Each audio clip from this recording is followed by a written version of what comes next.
Welcome to A Bisgazing, a horror podcast where we talk all things spooky and mental health. My name is Mark. And I am Josh. And we have with us today Marcos-Gabriel, the writer of The Old Ways. It's currently on Netflix. Hey, fellas. Glad to be here. Excited to chat with you.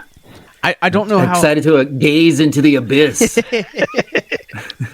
Once more into the breach. Yes. Mark, I don't know how this episode is going to go, to be honest with you, man. This is the first time we've ever had a long format interview while also trying to do a movie review, so this will be interesting.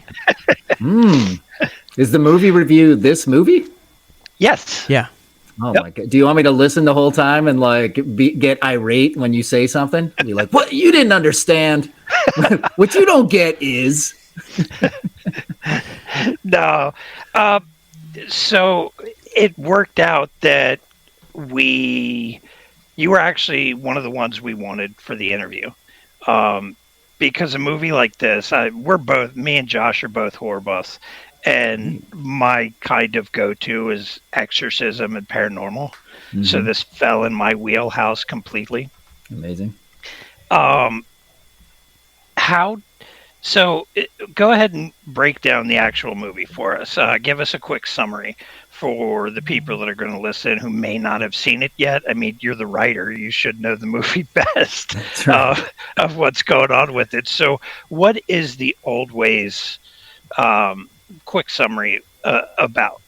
Yeah, The Old Ways is about a reporter named Christina Lopez who kind of returns to her ancestral homeland of Veracruz, Mexico, researching a story on witchcraft and brujas and brujeria.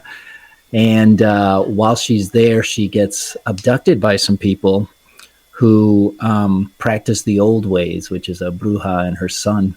And they let her know that they believe she has a demon inside of her, and they're not going to let her go until they've properly exorcised the demon. So it's kind of, all those things that you love, Mark, about exorcism and possession stories, but told from a different cultural point of view. And that kind of, that's our fresh take on it. Before we get into too much talking about this movie, there's a lot about this movie that I'm going to say right off the bat that I'm really glad we were able to have this opportunity because I really loved this movie. Mark messaged me and has been begging me to watch this movie for 2 months. And if you guys don't have Netflix, it's now officially coming out to DVD and Blu-ray beginning October 12th, and so you guys can finally see it. It's really cool. Just a lot of the cultural spins you guys were able to bring to a lot of the typical stuff. But one thing, before we get too much into talking about The Old Ways, which I promise the majority of this episode is because you guys come here for horror, Mark and I were curious about something. So one of the things that we did our homework, and of course we looked at IMDb, and it's interesting because you have a writing credit here for the Muppets now, and I'm curious how those two worlds kind of came to be. Listen, there's nothing more horrifying than the Muppets.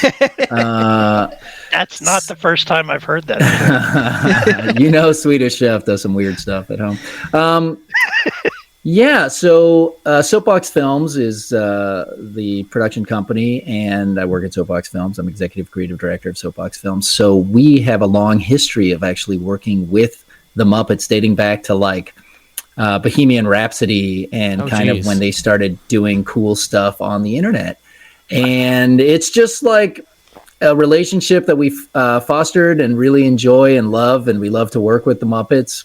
We do a lot of different, marketing work and shorts work for different things.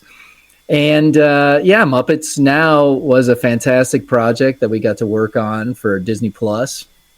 So I was on the story team. I did a lot of writing for it. Chris, the director of The Old Ways, also directed some segments and portions of Muppets Now.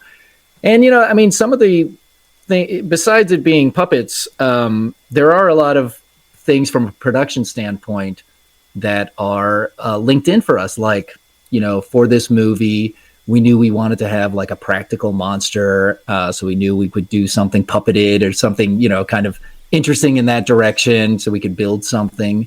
We always have to do rod removal on our Muppets when we do a Muppet shoot. So we knew we could do like wire work or some interesting things visually in the story. So, oftentimes I like to say that I kind of wrote things, like 10% harder than I knew we could do. So that it wasn't just like, oh, we're doing this again, but instead it was like, I think we could do something like this, leaning on the experiences that we know we can do from a production company standpoint or from a post-production standpoint. But yeah, I mean, the thing that relates them both is probably we like to do things that we're interested in. So it's like, man, Muppets are cool. Let's do Muppet stuff. And then, sci-fi and horror is super dope. Let's do that. Let's do an exorcism story if we got one in us. So yeah, it's wild. It's super fun to work with the Muppets. So from a viewer standpoint, I don't think I would actually know that there was that much in common in the process and production between the two. Yeah. So that's kind of cool to hear. It's when you get down to it, the Muppets are a visual effects driven. I mean, it's a special effects show, right? Yeah. Like you build your sets 4 feet off the ground so your performers can stand. So every time you're like looking at a Muppet set, it's actually like super elevated. There's so much, like, to make a Muppet grab something, you need to do a shot where they move their hand to it and then cut to it rigged onto it and then cut to it back to it. So there's always constantly, like, no matter what you're doing, it's so visual effects driven so that it's not, I mean, it's like, when you see Yoda, you're like, oh, that's a special effect. I get that. But when you see Kermit, you're like, oh, that's just a puppet. And so the relationship is really, at the end of the day, both require a ton. Both making a movie like The Old Ways and making a Muppets project just require a lot of like thoughtful storyboarding and proper execution on the day for it to pull off. It's all right. So coming back to the Old Ways now, I think that I can definitely see a lot of what you're talking about as far as like the bringing the production aspect of it into this film. Mark and I, we've seen a lot of like independent horror, and it definitely, sometimes you come across those features that definitely have those high budget values, and I think that The Old Ways definitely embodies a lot of that. And I think for me, as I was talking to Mark before we started recording, one of the things that really got me about this is the opening. The opening is got to be a shot that you have to be able to grab your audience and pull them in within the first 5 to 10 minutes. And I remember when I sat down to actually watch this, like, I was kind of like, okay, this girl, like, oh, she's going to be very, very clearly her mother's possessed. And like, because I've seen a lot of these possession movies, and then you get to the visual of like her mother, like, actually being possessed, and the camera quickly pans to the little girl, and I was like, oh, this is going to be different. Okay. Yeah, absolutely. I mean, we knew we needed something at the top of the movie to really, we wanted our audience to know we were delivering on a certain kind of movie, right? So sometimes when you watch a great indie horror movie, there's a lot of like, is it, isn't it? Are we possessed? Are we not? Is it all in your head? And just, certainly for our main character, she struggles with that and tries to figure it out. But we wanted to make sure the audience like knew right away, like, this is what we're doing. We're gonna try to tell a story that has these kind of big jolts and horrific moments, and then even just transitioning that straight into, essentially our movie skips the first act in a lot of ways. I mean, right when we meet Christina, she has a bag on her head. She doesn't speak the language. She doesn't know what's going on, but we knew that was the way we could tell the story that would make the audience connect fully with who she was and where she, at this moment, we didn't want to know more than she did. We did, a couple of times, like, try to do a traditional first act in the movie. I wrote some pages that were like, oh, this is where she gets the assignment, and this is where she, jumps on a plane. And ultimately, we recorded those lines with our actors. We did storyboards for it, but it never felt like our movie. Our movie always felt like it wanted to start from a place of what the hell's going on, and then kind of unravel the onion piece by piece and see what's happening. And that reveal of, if we want to get technical, or if we want to like take a deep dive, that reveal of the mother's possession, originally we intended that to be like really late in the story. So we were going to start with like, oh, let's just tease, the little girl and something's happening, and then go into our movie. But it didn't feel, it didn't feel right. Like we moved it all the way to the top of the story, and then we just had to trust that our story had enough gas in the engine, so that even without that, if we could start there and keep building from that moment, then it would be a satisfying experience. Yeah, that was one of a handful of things that made it interesting, is you start in the middle of it, and it doesn't play out like a lot of movies where, like, Don't Breathe, you saw the end of the movie for the first 5 minutes, and then you saw the build up to what happened. This, right. You see a quick flashback to give you a little bit of detail that becomes more clear later, and you're, pardon my French, right in the middle of the shit when she's got a bag over her head right there having goat milk poured down her throat. One of the other neat things I thought about it was all these possession movies, almost all of them, are usually dealing with Catholics, I don't believe in Jesus, things like that. How did you decide that, hey, you know what, we're going to do this different, and we're going to use brujas and witchcraft and things in place of the normal setting for a possession movie? Yeah, so I was raised Catholic. I watched a lot of the Exorcism movies, and just playing off those things, it's always scary. It's like, oh, the Bible is burning, or the cross is upside down, or there's a pentagram. But I was also born in Puerto Rico, and my mother had told me some really fascinating, interesting stories about brujas and brujeria on the island of Puerto Rico. And it was something that sort of experience is something throughout Latin America. It's throughout different cultures, but it's a different sort of way in of these healers and spirituality. And she told me some story, like, again, she was super Catholic, and she was telling me these stories, and I was like, oh my God, that's crazy. Like, once that stuff kind of digs in, it sticks with you for a while. And for a long time, I kept wondering, when is somebody going to make a movie like this for mainstream audiences or for an American audience or something like that? And it just didn't happen, so I knew if we could tell a story from that point of view, that would be super exciting and different. So we made the decisions early on to go, let's base our stories, there are practitioners in Catemaco in Mexico, true brujos and brujas who have their practices.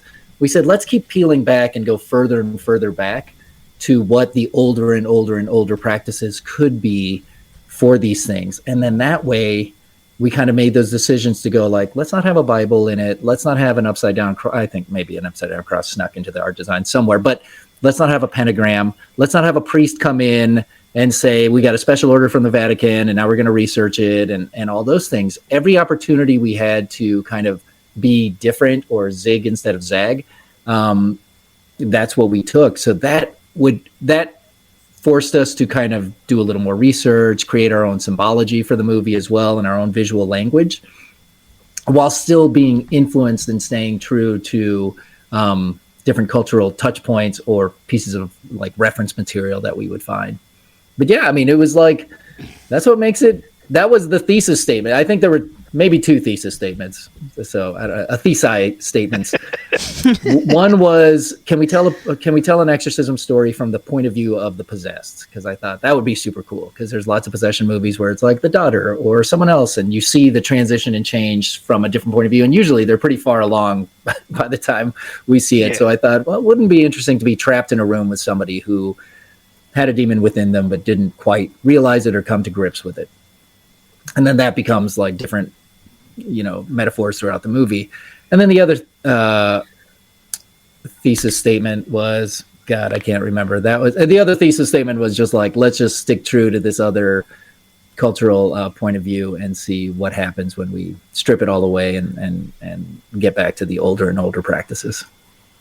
Also, just for the listeners, if you guys haven't watched this movie yet, I'm officially going to put a spoiler warning on this movie, because kind of dipped into some minor spoilers, but nothing really major. I apologize. No, you're fine. One of the things that I wanted to ask too is the use of time in this movie. I think that is what really makes this such a compelling story, is that you get these flashbacks. Like, even going back to the original prologue of this movie, you get to see this interaction between Christina and her mother, but it's kind of like this romanticized way it happens, and then later in the film it's actually realized no, this is actually how it happened. Can you guys can you kind of talk about, as a writer, some of the challenges for mapping and kind of doing a non-linear storytelling? So thank you for noticing the romanticized vision also. That was something that was really intended of Christina's point of view as somebody who has distanced herself from her culture and her upbringing so much so that she's forgotten her language. We wanted to really just illustrate, even though she has memories of how it happened or not quite, everything's not quite grounded and things are a little different when we revisit it or look at it back and forth.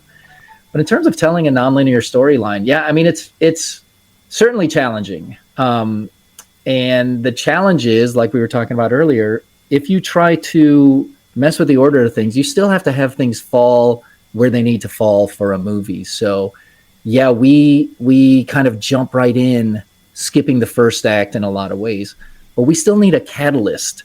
About 15 minutes into the movie, we still need to break into the next act there. So we had to find ways so that it was kind of paralleled, so that in a flashback sequence, you could see her taking the assignment, wanting to take the assignment for a boss. So that would be the traditional catalyst.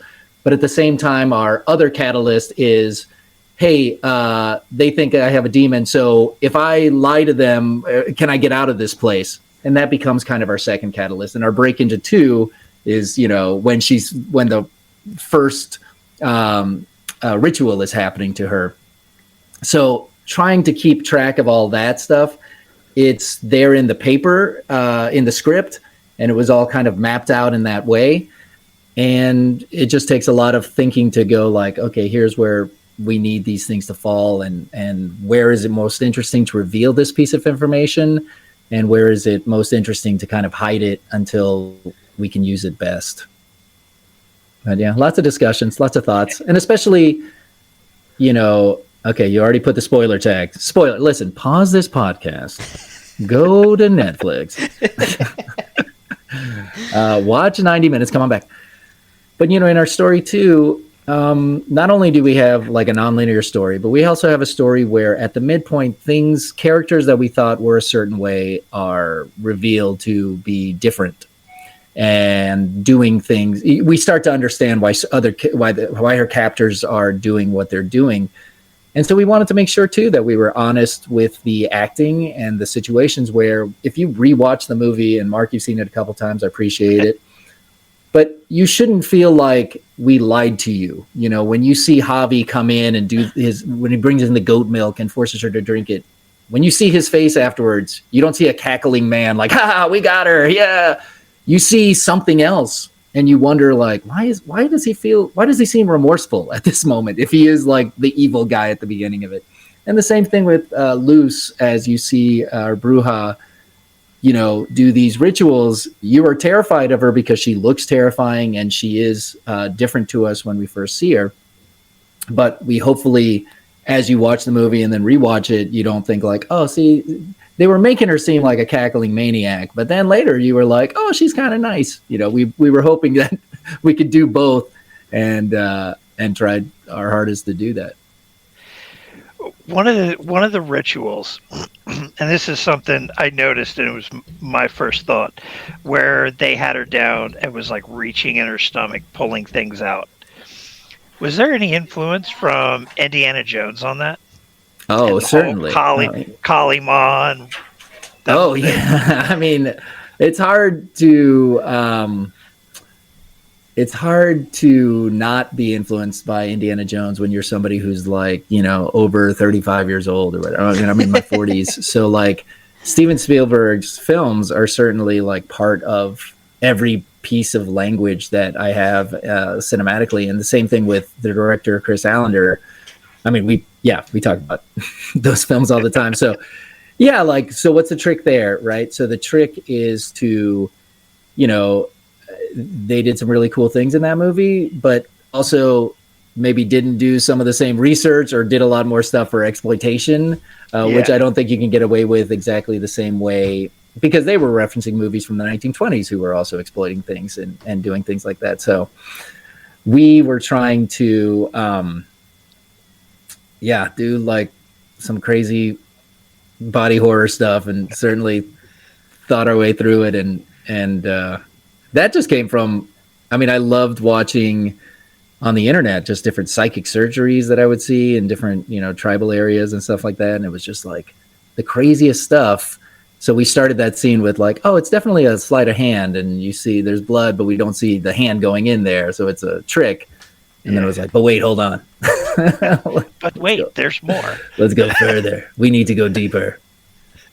It's interesting that you went for Indiana Jones, Mark, on that one, because that scene in particular is one of the scenes that I've shared this with Mark that like just really makes my skin crawl. Like there's a lot of those scenes in here. Like I think this scene where they had her tied up the first attempt and the snakes come through the windows, and I'm just like like I feel like as a horror fan, like I can handle and stomach a lot, but this film, for whatever reason, I felt like I just could not look away.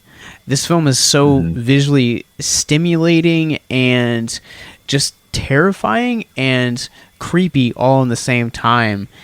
Did you guys like always intend for it to kind of be that way, or did you guys kind of like go through like different like imagery practices before settling on what we see in the film?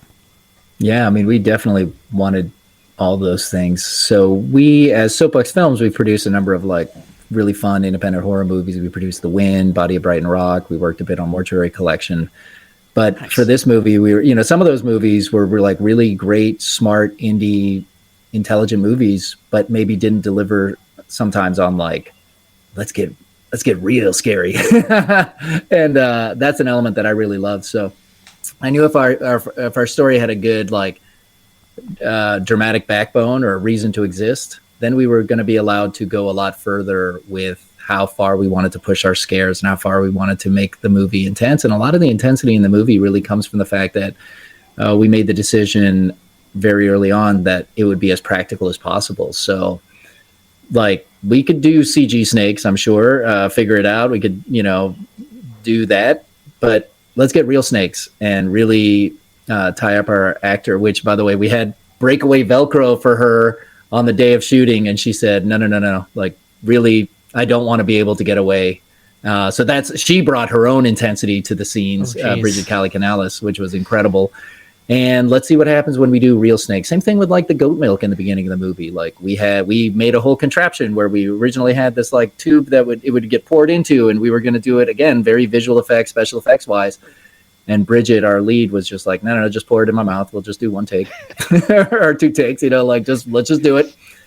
And so those were like when the hand goes into the stomach again, like there's ways we could do that with CG, but we were like, let's do it as practical as, but let's Stan Winston this shit and do it like as real as possible. Because for me too, for horror, I mean, you can rewatch The Thing. Oh no, you can rewatch The Thing. You can rewatch like really classic, cool, you know, latex horror movies, and they hold up a lot better than when you don't. So visually and viscerally, we wanted to make sure we were as like, I mean, when she like, listen, lots of movies have had like pull out the hair gag and gross stuff, and she put like yards of material in her mouth somehow and was like pulling it out. It, you know, the more real we could get it and the less we had to like fake it in CG.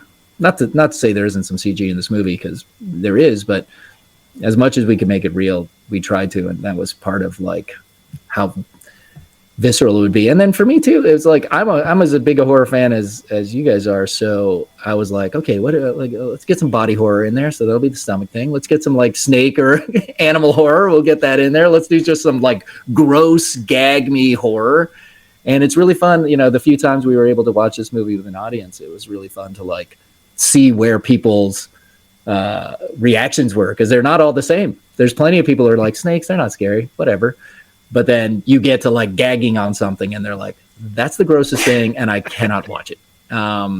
So for me, definitely the psychic surgery scene is one where I've seen the movie 3,000 times, worked on like different visual effects of that sequence. But when I see it all together and I hear the performances, that I always like tense up no matter what. Yeah, that's the whole movie doesn't play by the usual exorcism possessed playbook at all. Yeah. There's nothing about it that plays by that. And as a horror fan, and most of the horror fans I know, we all appreciate traditional effects over special effects and computer. All of us do. And I constantly reference The Thing as the go-to for traditional effect. That movie was done in 1980 and is still solid today. And I don't know of anything that could hold up as well as that did for its time. It was just amazing for the practical effects. And that's one of the, between the storytelling that wasn't quite in the same order and build, like Josh had mentioned, the location, the religious aspects and everything was different about the movie. And that's almost everything about it is why I loved it and was like, dude, we have to cover this movie. And I got the email, do you want to interview with these guys? And I'm like, hey Josh, what if we do an episode with one of them? And let's do it, man. Let's do it. Yep. Well, better way to kick off our Halloween celebration takeover month here at Victims and Villains than the old ways, man. Yeah, like Josh started watching it, and I get a message like 10 minutes into it. He's like, dude, what have you got me watching? What's the deal with the goat milk? So it's things like that makes it just like, this is great. Oh, awesome. So real talk, why, I am like deadly curious, why is goat milk like such a staple of this movie? That's so funny. So we, looking at our location and looking at like, okay, we're out there on our own. We can't have, goats are easier to take care of than cows. They do a lot more work, especially in Latin America and stuff like that. It was like, okay, so we have goat milk that's available to us. And then really it was more a discussion about fortifying and strengthening the body for what needed to come through. So I don't think there's any real practices where anyone's like, okay, you drink goat milk for purification. However, knowing it was almost like, we need to prep you for all the physical endurance that you're going to go through.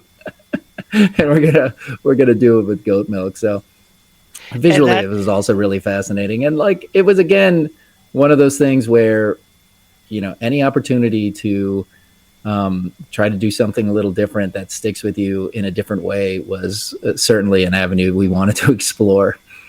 And the fact that it's goat milk will throw people off.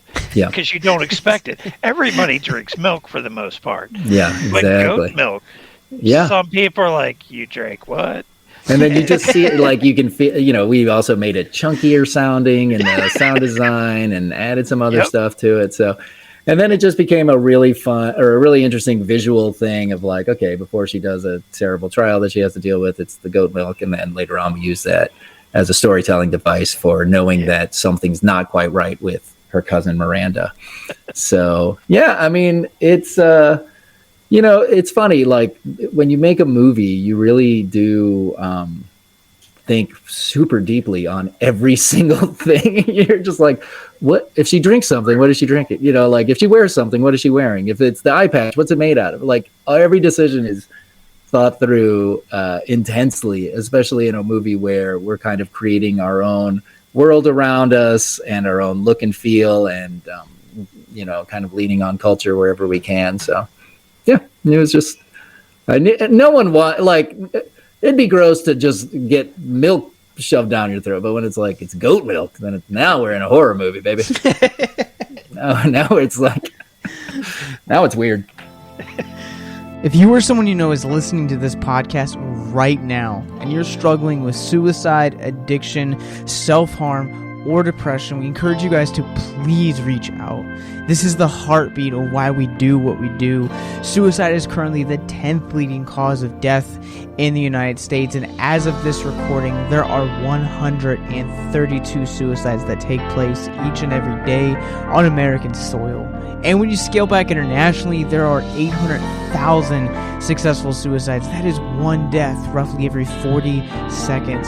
So if you or someone you know is struggling, you guys can go to victimsandvillains.net/hope. That resource is going to be right in the description wherever you guys are currently listening or streaming this. There you'll find resources that include the National Suicide Lifeline, which is 1-800-273-8255. You can also text HELP to 741-741. We also have a plethora of other resources, including churches, getting connected with counselors, LGBT resources like the Trevor Project, and also veteran hotline as well. Please, if you hear nothing else in the show, understand that you listening to this right now, have value and worth. We get it. Suicide, depression, mental health, these are hard topics, and the stigma around them doesn't make it any easier. But please consider the resources right in the descriptions below wherever you guys are listening, because once again, you have value and you have worth. So please stay with us. One of the things with this story, and this might be just me reading into it, at a certain part, they show the reporter. What was her name in the movie again? I'm sorry. Christina. She appears to get out of her book bag, kind of sneaks out what looks like heroin. Mm-hmm. And the way the story plays out, I know it's a possession and exorcism movie. It almost, if you look at it, and again, it could have just been me reading into it, came across to me almost like a parallel to fighting addiction. Mm-hmm. And becoming and getting clean. Mm-hmm. Was that intentional, or was that just kind of a side effect of the way the movie was written? No, it was very intentional from the beginning, and it was always looked at that way. So looking at what a demon inside of you would manifest as something that you wouldn't see or recognize, something that causes self-harm, something that harms your family members, that distances you from your family members, distances you from people that love you.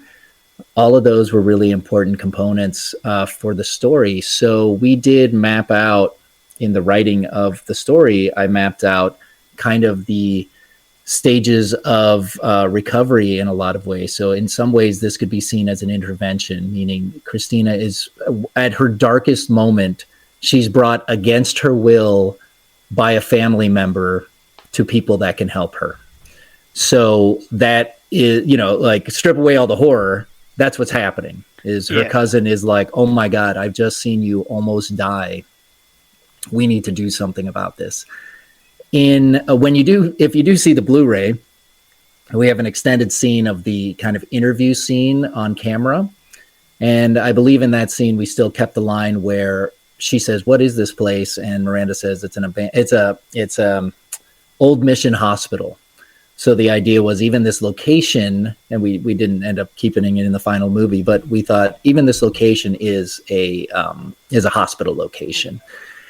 And then those steps that she goes through, there are steps in kind of recovery, which you do have to do alone, and you do have to finally admit what's happening and face it. And that's why in our midpoint, the attackers or the antagonists in the movie become the supporters in the movie and become the people who give her strength and help her continue to fight.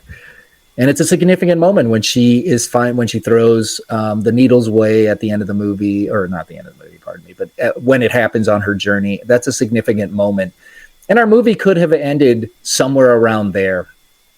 And we just wanted to continue the story further. But no, it was certainly, and people who are more familiar with addiction and recovery, when they read the script early on, they could see it just like you could see it. They could see it immediately, what those steps were.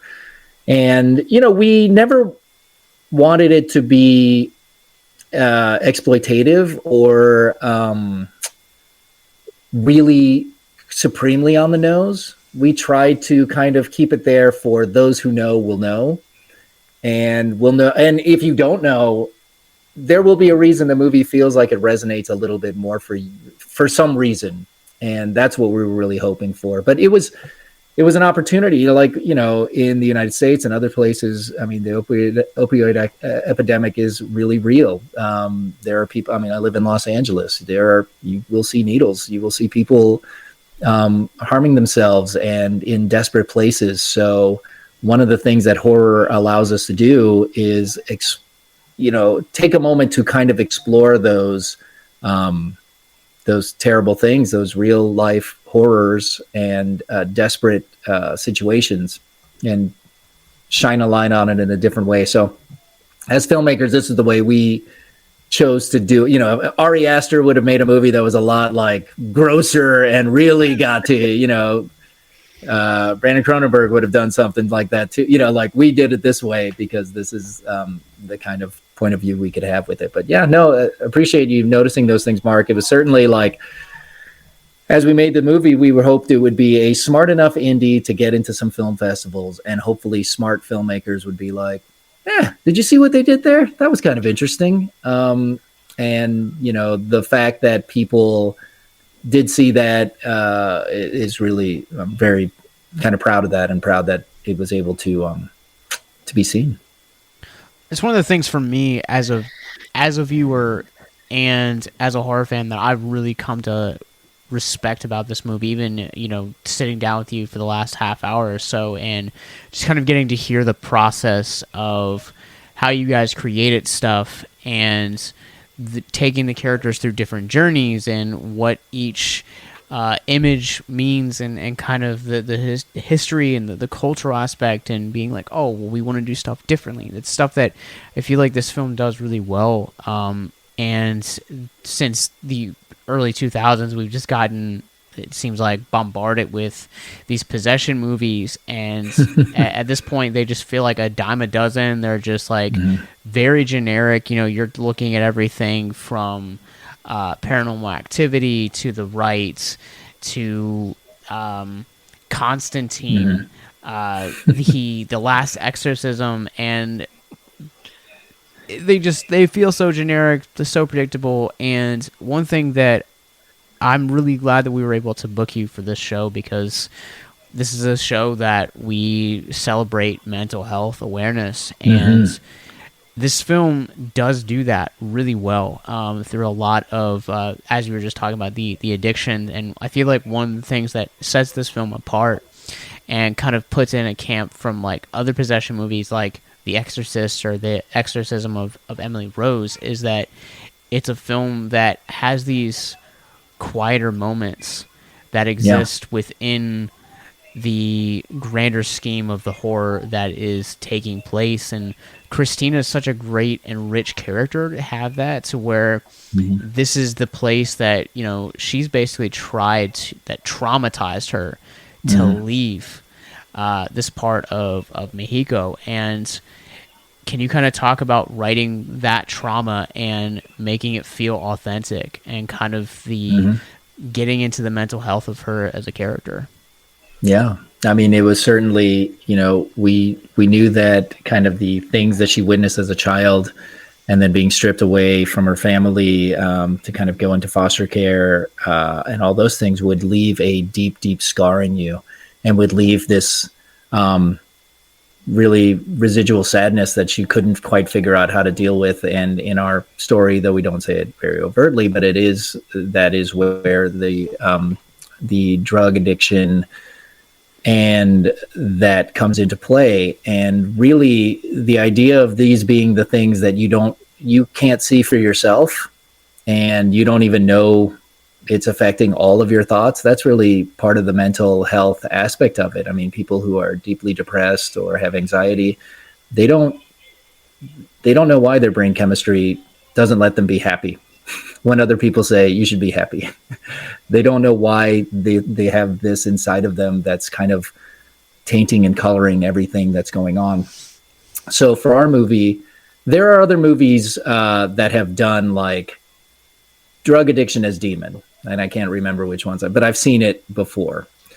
And so for our movie, that's why our movie doesn't end with the kind of the needles disappearing, and that's like the finish of her journey. For us, we wanted to keep going further and just make a statement on how family and reconnecting with family and loved ones can bring about the positive change and the power that she has from connecting with her family, and then ultimately connecting to the place where she grew up, the culture.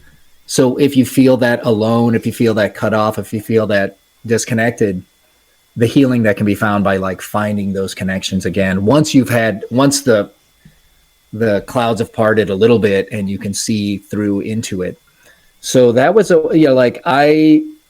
that's in earlier drafts of the movie, or not drafts, in earlier cuts of the movie, we had much more like drug usage. So we had more like needle in the arm and more of those things.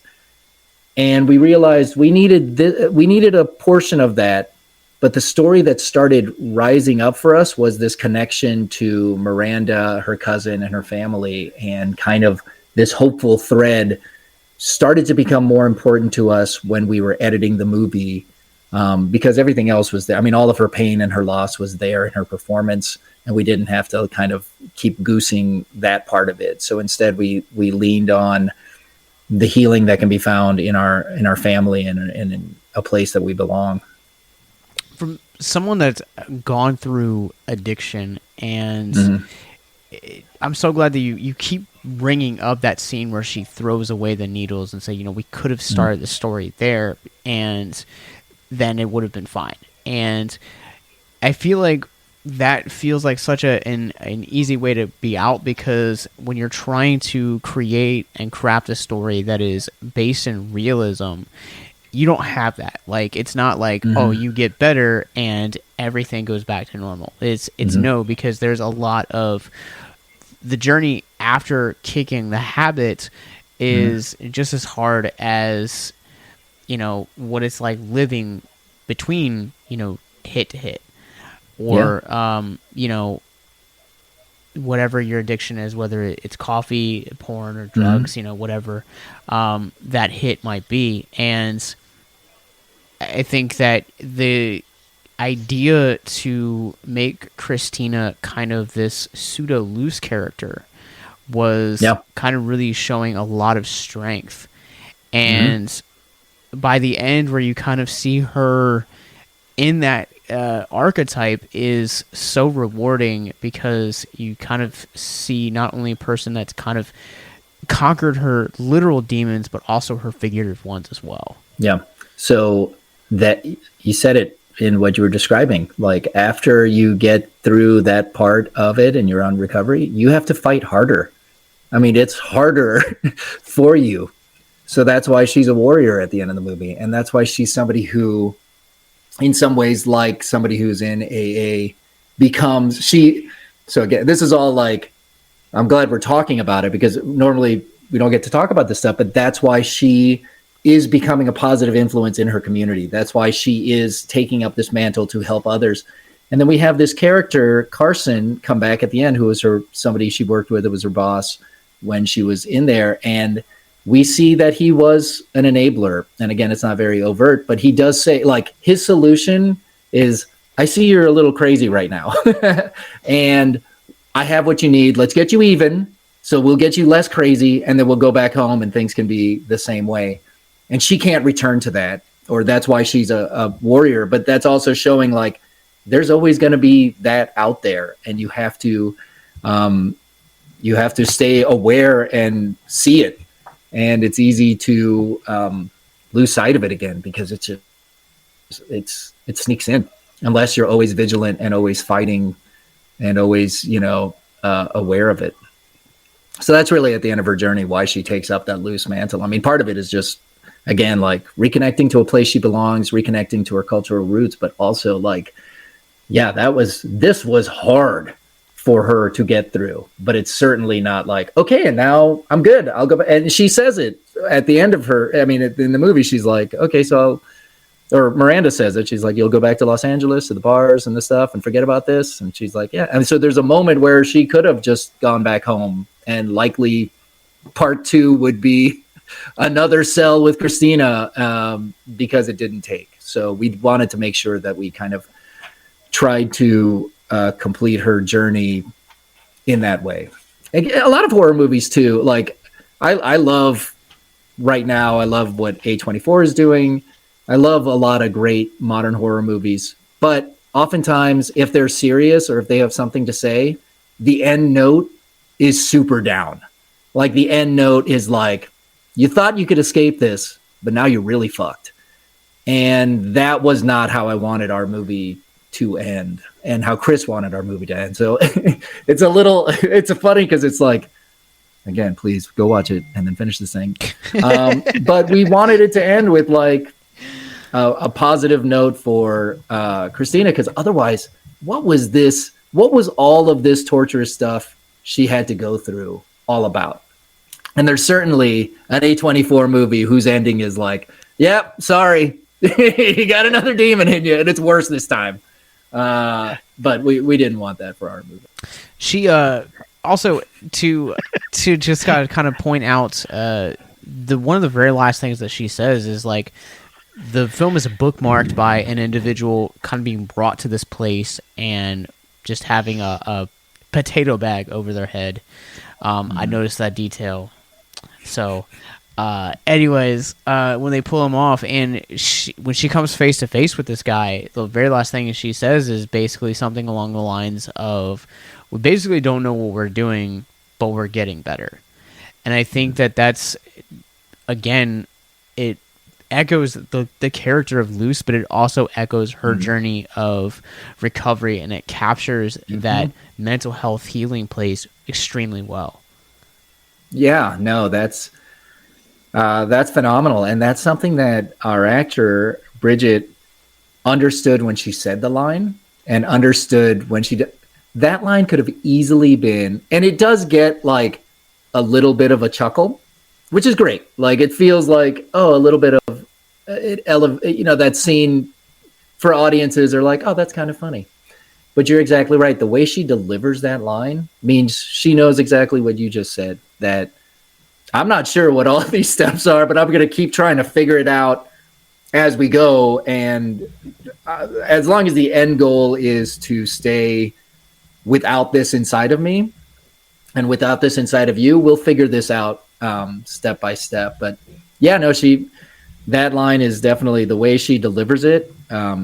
Listen, that could have just been a smart ass line. Like, hey, I don't know what I'm doing. It's going to get better. We'll figure it out.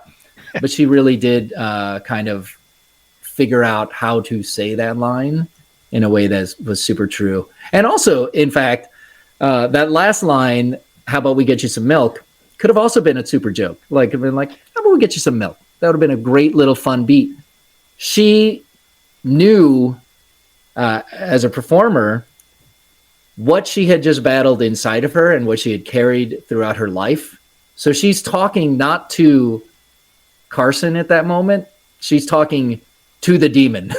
So that's why she's saying it in a way that's super intense instead of like a hilarious joke. Now, it again elicits a feeling of like, that was kind of a joke, which is good. Like that was a very, very thin line to crawl on, but she does it. And that's why, like, I don't know, there's something about that really works. That's super, it manages to be, if you're watching it as you're watching it, manages to be poignant and true. If you're watching it as just like, I like scary things and visceral shit happening, it also delivers on that somehow. Yeah, because that's how I watched it the first time was I want an exorcism movie. And it lived up to an excellent exorcism movie. And the second time was about a month later. It was, okay, we're doing the episode. Let me really sit down and pay attention to it. And that's actually when I started picking up on the addiction and recovery kind of underlying theme to it. Was the second time watching it. That's great. The only part The only part that got me with it was when Miranda ends up becoming possessed at the end. Mm-hmm. Other than obvious, like, climax for the movie, what was the reasoning behind that scene as it pertained to everything else? So that was really, in a way, an exploration of how addiction can harm those around you as well. And so we, that was kind of the notion of that when we started thinking, okay, can Miranda get possessed as well? And we have that. That's why when the start of her possession and the harm starts earlier, right? It happens with that scratch mark that happens when she says, "I'm not going to make it," in that scene earlier. And then it doesn't fully, that was kind of like, okay, this something is inside of her there. And then after that other scene, maybe it found its residence inside of Miranda. And it was also a reason for Christina to stay and fight instead of take an easier road, which is like, okay, I think I'm good now and let me go. And it wasn't until she had somebody to fight for. And then I just thought, like, again, it's like we were talking about earlier, there's, when you see Luz and the Bruja do these rituals and practices, it's a lot easier. I'm not easier. It's still tough, but it's like, I know the words to say. I know the things, grab that thing, help me with this. So I thought, wow, it'd be really fun to see somebody just struggling with like reading the words and I did it wrong and I put the wrong thing down, but just trying to do her best with doing her own exorcism. I thought that would be a really fun scene to see and something I really want to see. And it's, when Miranda ends up, when the ritual goes wrong and she ends up upside down in that sequence, that always even in storyboards, that was like, oh my God, that's going to be really cool looking. And it still like takes my breath away when I see it. Yeah. 100%. And so last year we ended up actually coinciding with the release of the Shudder documentary, Leap of Faith.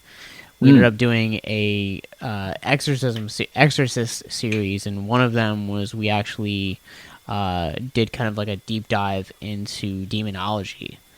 And one of the things that I'm curious about, and it hadn't even crossed my mind because I've never seen it in any other film, but is the demon that we meet inside of Christina's mom and the demon that is also possessing Christina. Is that heretical? Oh, that's a good question. So we kind of use the scratch marks on Christina with the mom scene to be the thing that shows like that's just a little bit of sadness and darkness grabbing on and then staying there throughout her life and then growing more inside of her. And in the story of our movie, we say it fills you with sadness and then you return to La Boca and it'll consume the sadness. That's what our demon is intending to do. So not quite, we weren't looking at it being quite heretical, but interesting notion. We went with more of the this pain that can be witnessed as a child or that starts there and then just kind of slowly keeps growing inside of you throughout time. And a fun note on the, like, because you mentioned demonology, we had a lot of time. Postecki, our demon in this movie, isn't one that is truly, it's not something. It's something that was made for the movie. However, we named it Postecki because that's the Nahuatl word for, I think it's broken. And we did a lot of research into Aztec and Mayan. The director Chris knows better which, if it was Aztec skulls or Mayan skulls that were kind of elongated in the way that our Postecki's head is elongated. But yeah, the heads were bound and elongated. Yeah, I know what you're talking about. Mayan. And the jewels in the teeth and just a lot, like we just kept going back into the research to kind of create a demon that was true to research and things that we could find, or not true to, but influenced by those things. And it was really interesting to explore what this demon was and what this demon wanted, and all those things. So that was interesting.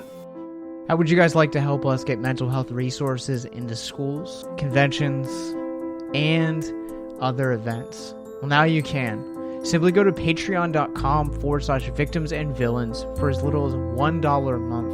You guys can help us get mental health resources into current and upcoming generations, educate and break down stigma surrounding mental health, suicide, and depression. And you get exclusive content that you can't get anywhere else. And you guys can tell us which Nicolas Cage movie you want us to cover, and we'll do it. All it takes to get started is to go to patreon.com/victims and villains, or simply click the link in the episode description wherever you guys are currently listening or streaming this episode. Pick your tier and get started today. Yes, it's that simple. So quickly select the tier that you want and help us get hope into the hands of the depressed and the suicidal today.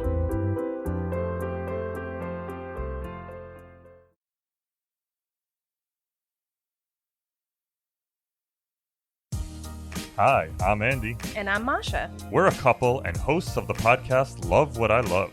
We both love movies, but have very different tastes. I love horror movies, but Masha will be the first to tell you that she is having none of that. And I love a good rom-com, but could never convince Andy to watch any of my favorites. So we decided to finally give each other's favorite movies a shot. And share why we love them while diving into the process and the people that brought our favorite movies to life. So please join us every other Monday as we take turns trying to convince each other and you to love what we love. Love What I Love can be found on Apple Podcasts, Spotify, and wherever you get your podcasts. Tune in to see if I can get Masha to love the Warriors. Or if I can get Andy to not roll his eyes at Legally Blonde. We can't wait for you to join us, and if you want to share what you love, come find us on social media at LWIL Podcast. See you there. Yeah, because you had The Exorcist back in the day used Pazuzu. Yeah. Which was legit mythology, is referred to frequently. I thought about looking this one up, and I kept getting distracted. So it's interesting to hear how you came up with the demon for the movie. It's kind of a cool little side thing that adds just a little more detail to it. And there were certainly some incredible, like, Aztec gods and things like that we could have probably, grabbed onto and stolen, but that it didn't feel quite right because they had their own incredible stories and mythology and cultural significance. So we thought, let's not steal this. There's a lot of demons. Yeah, let's envision one. Aztec, Mayan, even getting into Egyptian and even the Norse. They all had a lot of the deities, gods, whatever. They all had almost pluses and minuses to what how they interacted with things. So it's interesting once you get into it. It's a cool aspect. Right. So earlier in the podcast, we were talking about you were a fan of horror. What really got you into horror as a fan? Because we all have that one movie, that one instance. For me, it was probably when I was like 6 or 7, seeing Poltergeist for the first time in the 80s. So what was it for you that kind of got you into it? That's a great question.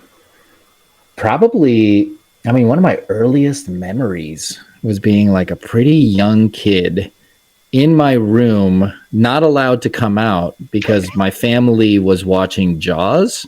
And I remember just a couple of moments in that movie hearing everyone go apeshit, like just screaming. It was probably like the chum water scene where Jaws comes out during that, and probably the decapitated head. I don't know. There was enough that I was like, what is going on? Like, even as I was probably 4 or 5 years, I don't even know. It was like, I wanted so much to see what they were seeing. And certainly, like, Poltergeist was an early influence, or a movie that I just loved and watched a dozen times. the original The Thing was transformative and crazy. Like I'd never seen anything like it, and I still haven't seen anything like it. I just really loved. I didn't watch a lot of the like gross horror movies, meaning the super intense, like Faces of Death. I was always like, no, that's not for me. Or I Spit on Your Grave. Like I'd hear. There's like different kinds of horror fans, right? There's the horror fans that are like, I like the fun ride. I like to be scared and not scared. And then there's horror fans that are like your friends that are like, have you seen this? It's the craziest thing you've ever seen. You have to see. And I'm like, I don't know, man. Like if it's that intense, I don't think I'm going to like it. And the same holds true now as I've like become an adult, like even more so now that I have kids. And like when I was a kid, I could watch anything and someone gets their head chopped off. And I was like, that's hilarious. And now I'm like, oh my God, that poor person's family. Like, like think about their parents. They must be so sad now. So I really did I still do think that horror movies, I mean, I guess comedies do this too, but horror movies just like command my full attention when they're working. And I am not anywhere else but staring at the screen or not staring at the screen. And it's such an intensely focused experience when I watch a good horror movie that it's like unlike anything else. I mean, it's like if my wife watches like a really compelling, love story, or even like a marriage falling apart movie, like every scene she's like, oh my God, and this thing, and then what did he say? That's me when I'm watching horror movies. I'm just like, oh my God, what's this? This is incredible. And I love it. Like a movie that does really good scares in interesting ways, or just tells me something different. It still is. I love it. I'm fascinated by so many of them. And as just a pure filmmaker, you can make right now, whoever's listening, you could make a really cool, if you make a dope ass horror movie, there's a chance you could like get distribution and get it out there into the world, because the star of a horror movie is the horror. It's the experience of it, right? So like you can't make a romantic comedy because you don't have two good looking friends that good looking or famous that people will care. You can't make you can barely make a comedy. I mean, there's been like 2 indie comedies that have broken through. Like The Foot First Way is like one with Danny McBride. And then there's like Clerks. Yeah. Those are the 2. And then the rest of them are like a bunch of people try to make an indie comedy and nobody, I mean, it's like, it's kind of funny, I guess. But it's funny if like Seth Rogen says it, but if like your buddy Timmy says it, it's not as funny. So anyway, you can make you can't make Paranormal Activity anymore, but they could. And it was like, holy shit, that was no money. And you could make Blair Witch Project. You can't, they could. There's another movie like that. Or all the movies that are like screen-based movies, like Searching or like Host or like Unfriended, which are fucking so compelling and so like interesting. I couldn't make one because I'd be like, God, I got to get through 90 minutes of what are they doing for 90 minutes? But we've been talking for an hour. If someone was being murdered right now, we'd have a movie.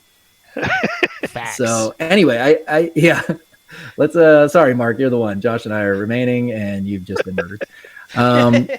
But it is like, it's a genre that if you can deliver the goods on it, then it can be very forgiving, and the audience can be very forgiving. I mean, the audience just wants like something new and scary.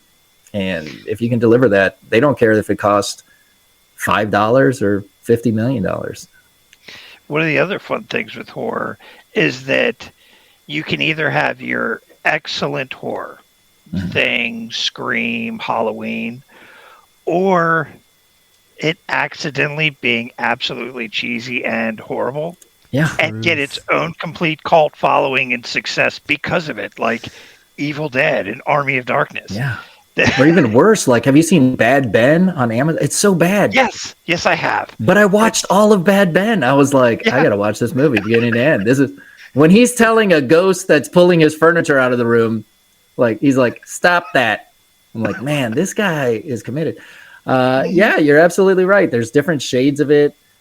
It is. I mean, and it is fascinating. Like, even as we've talked in this podcast, it's like, oh, the Exorcism type movies. It's like there's so many subgenres inside of horror, right? There's like slasher movies and poultry and ghost stories and haunted houses, and all of these have their own Cabin in the Woods. Like, they all have their own things that you expect from them, and it's really like it's super rich. It's super interesting, and not. Like, no one can agree on what's a good horror movie. Like the ones you just said that you were like, oh, the good ones, like Scream. If you go to Reddit right now, there are people like, Scream is the worst piece of shit I've ever seen in my life. Yeah. But then, for like regular humans like us, we're like, Scream is awesome and super fun and great. And there's just, you can't, no one likes the same thing, because for all of those people, there's like, I don't know, someone who loves like Human Centipede. And you're like, oh, God. I've always love it. I did like the first Human Centipede. I've always said that horror is like metal. There's like 10 million genres of metal, and horror is the exact same way. With action, you have like maybe 3 genres. You have 1 romance genre. But horror, there's like everything known to man for just about anyone. Yeah. You want monster movies, you want like... But yeah, all those things, man. So I'm going to ask one last question regarding to the old ways that I just, for the life of me, I can't grab my head around it. I've tried to put so many theories in my mind to try to explain it, but I'm like, I have the writer here, so he's going to explain it. Oh, Jesus. Good luck to me. The scene, it's like during the second act, Christina actually breaks free, and she's like getting ready to leave, and the old hospital is basically kind of like got this like weird like supersonic force field. And then at the end of the movie, like once it's like cast out of her, like she's able to leave. Like, was the demon imprisoning her, or like was there like magic afoot, or like magic afoot? So we have that like salt line across the bottom of the door frame, so that was meant to be something, and that's something that has been done in other movies or in different practices, where that is something that would prevent something from coming in. Like you could do that to prevent forces from coming into your house if you that was part of your spiritual practice. So we use that as the thing that Luce had put down. So her hand kind of goes near the floor, and we see it really shaking there. So the idea is this thing that's inside of her cannot leave and cannot cross there. It was a little flourish because our director, Chris Allender, he loves horror, but he loves fantasy and world building. So he was like, oh man, that'd be dope. We're going to do like a force. Like, I think in the original script, it was just like, she can't, and something's stopping her. And he was like, no, dude, it's going to be like, which I think is super cool, because that's a part of the movie too, where it was like, we needed it to be undeniable to Christina at that moment. So before that, she's still like, I don't know, maybe I saw that, maybe something was on there, I don't know. But at the moment where she like cannot pass, and when she can't pass, it creates such a reaction within her that things start coming out of her, and she is the one pulling them out.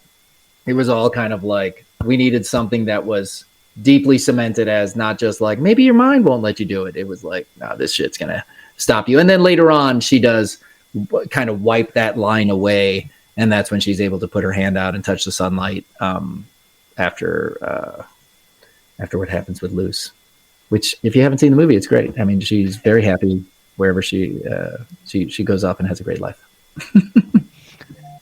It's wild. All right, well, Mark, let's go ahead and get into the review portion of share our thoughts on what we thought. There's no pressure. It's not like we got the writer here or anything. Listen, I'm gonna go ahead and comment the whole time. So, Josh, you start, and then I know Mark loved it. Oh yeah, I loved it. It was great. Listen, Reddit's already said a lot of things to me, so I'm some positive, some negative. So I'm good, man. I've got thick skin, baby. Yeah. So Mark blew up my phone for like a couple weeks. Like we would like still talk about other things, and then like every so often, like there would be these like couple days of silence. He'd be like, "Did you watch Old Ways yet? Did you watch the Old Ways yet?" And I was like, "No, not yet." Which I don't know why I take so long to not watch movies you recommend, because you do have pretty good tastes. But yeah, so I had heard a lot of good things about it, and I was surprised when I actually like put in my Letterboxd review that like people were like, "Oh yeah, this is a bad movie." I was like, "Did you watch the same movie I did?" I thoroughly love this film. I think that you captured the just the supernatural really well, but it's really, I feel like, almost groundbreaking the way that you take other cultures and you bring that into something familiarized, like the exorcism movies and these demonic possession subgenres that we see in horror that, like I said earlier, just kind of can feel really a dime a dozen. But I feel like really, to me, what helps and propels this into categories that I would place with like the last exorcism, the Exorcism of Emily Rose and The Exorcist, as I've mentioned earlier, is that this is a film that genuinely has great character development, but also at the same time it just has these like very quieter moments. Like probably one of my favorite scenes in this entire film is the scene where her and the captor, whose name I'm forgetting, are Javi, yep. Yeah, Javi, where the two of them are just sitting down talking and sharing a glass of milk. I think it's such a remarkable scene, and yet you're able to really embrace a lot of these like truly terrifying moments during the exorcisms, and the creepy imagery that this film provokes as well. It made my skin crawl and warm my heart at the same time, and I've never had a horror movie do that to me in almost probably 10 years. So this film, I think, really just stands on its own incredibly well, and I'm excited to kind of see where Christina as a character, should there be a sequel, comes next. So I'm going to go ahead and give this one a 4 out of 5. So I've been watching horror a long time. Like I said earlier, exorcism and haunting and possession, it's kind of like my thing for horror that I like the most. And you've got, in the category, you got The Exorcist, which stood out because it did everything perfect and was nothing like it before. And then we got, I believe it was in the 90s, early 2000s, Exorcism of Emily Rose, which was based on a true case. And that's kind of what made it stand out. It was based on a case from the 50s of Annalise, I think it's Mitchell was the last name. And she had autism. Or not autism, epilepsy. And the church diagnosed her as being possessed, performed an exorcism. She died. There's a big lawsuit and everything. And that's part of what made that one so good, is it was based on real events that you can actually look up and read about. Supposedly The Exorcist was too, but you know how that goes sometimes.